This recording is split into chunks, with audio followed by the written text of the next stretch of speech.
Olá! Hoje a gente vai mergulhar num poema antigo, mas com uma força impressionante, o Salmo 7. A tradição diz que foi escrito pelo rei Davi, num momento bem tenso, quando ele estava sendo acusado injustamente por um cara chamado Cuxe. É uma jornada e tanto que passa pela acusação, por uma defesa cheia de paixão e por um chamado forte, bem forte pela justiça.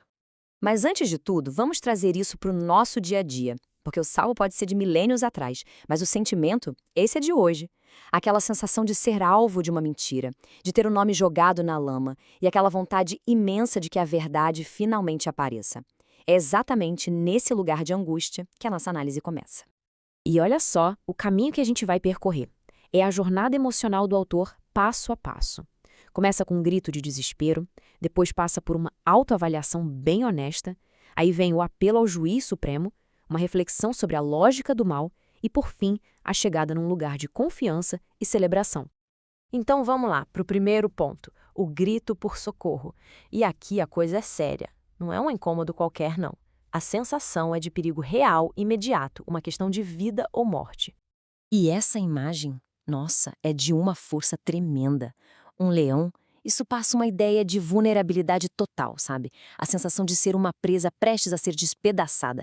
A urgência que é máxima. É um pedido de resgate no último segundo mesmo. Agora a gente avança para a segunda parte, a declaração de inocência. E o que é muito curioso aqui é que, antes de apontar o dedo para fora e exigir justiça, o autor primeiro olha para dentro. Ele entra, digamos assim, no tribunal da própria consciência. A lógica do argumento aqui é notável. É um juramento condicional. É como se ele dissesse: olha, se eu for culpado disso, então que o pior me aconteça. Pode deixar o inimigo me destruir.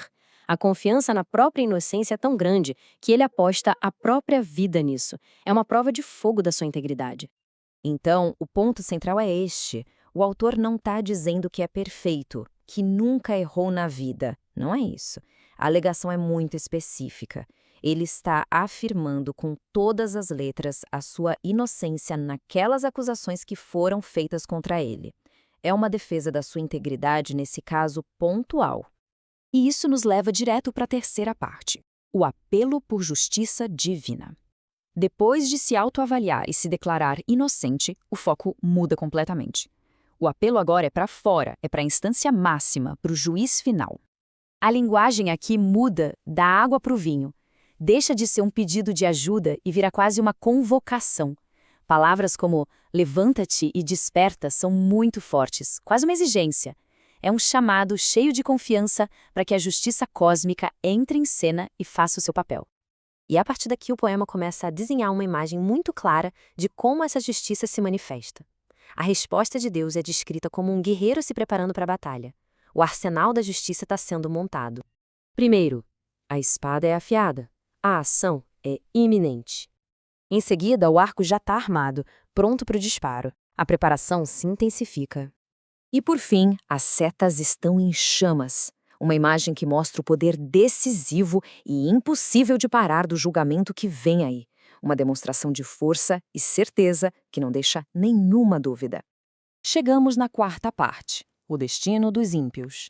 E aqui, o Salmo apresenta uma ideia fascinante sobre a natureza do mal. Ele não é apenas punido por algo de fora, mas ele, em sua essência, se autodestrói. Essa jornada do mal começa aqui, como uma ideia. A pessoa concebe a maldade. Ela nasce primeiro como uma intenção, um plano. Depois, essa intenção se transforma em ação. A pessoa trabalha ativamente, cava um poço, constrói uma armadilha com esforço e planejamento. Tudo isso pensando em prejudicar outra pessoa.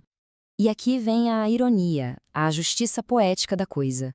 O resultado final é que a armadilha se volta contra o seu próprio criador. O mal consome a si mesmo. É um ciclo que se fecha de forma perfeita. E assim a gente chega no gran finale, confiança e louvor final.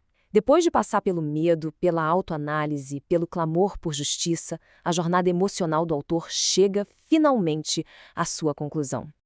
Esse slide aqui resume a jornada inteira de um jeito incrível. O contraste é gritante, né?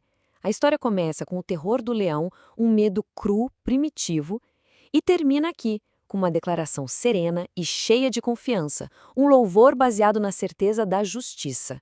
A transformação é total. E talvez essa seja a grande lição dessa história toda. O Salmo sugere que a fé não é necessariamente o ponto de partida, onde não existe medo. Pelo contrário, ela pode ser o destino, o lugar aonde se chega depois de lutar, de forma honesta, contra o medo e a injustiça. É essa travessia que constrói a resiliência. Mostra que é possível processar a dor e sair do outro lado com uma convicção ainda mais forte. E para fechar, fica uma questão no ar para a gente pensar. Ao ler essas palavras tão duras, esses pedidos por juízo, o que se revela ali? É uma esperança pura por um mundo mais justo? Ou será que é também um desejo humano, talvez um pouco mais sombrio, de vingança? A linha que separa as duas coisas pode ser bem tênue, não é? Fica aí a reflexão.